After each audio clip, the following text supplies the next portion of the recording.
In the Quran, Allah refers to Gog and Magog while speaking about a town.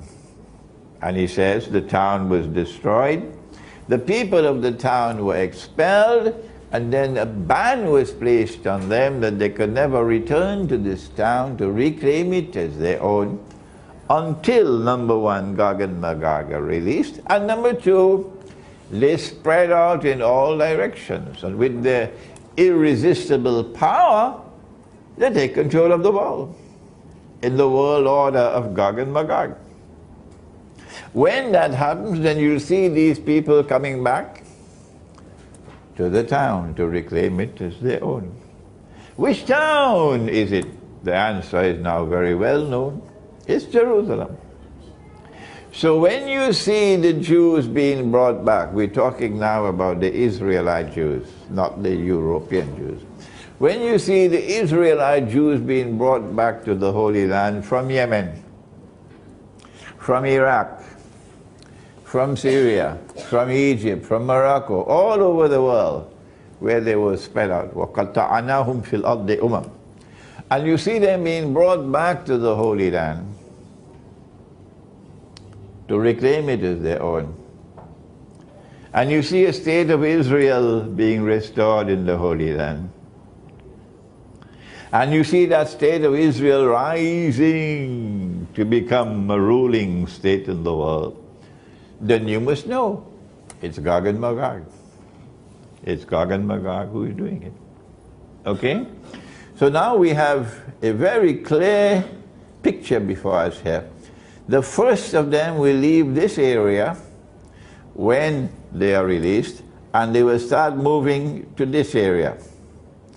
And they will pass by the Sea of Galilee and start to drink the water. So when you see the water level in the Sea of Galilee going down lower and lower and lower and lower, you know that a lot of them have already passed. And by the time the Sea of Galilee dries up and there is no more water, they have all left the north and they have reached to the Holy Land. Where are we now? Because this is our lecture, an Islamic eschatological view of the state of the world today.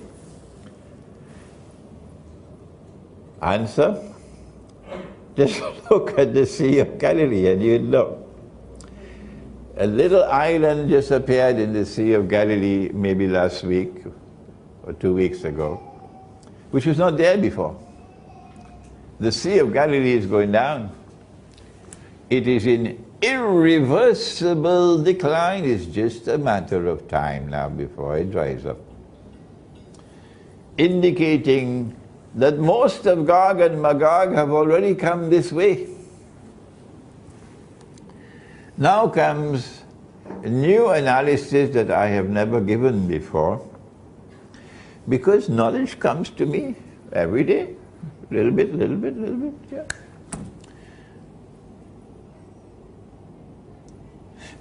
If Gog and Magog are leaving the north and coming to the south, and when the water level is very low, the implications will be that most of them have already come to the south. It means that the power of Gog and Magog is being concentrated in the south, in the Holy Land and around the Holy Land, the Arab world. And the power of Gog and Magog is weakening in the north.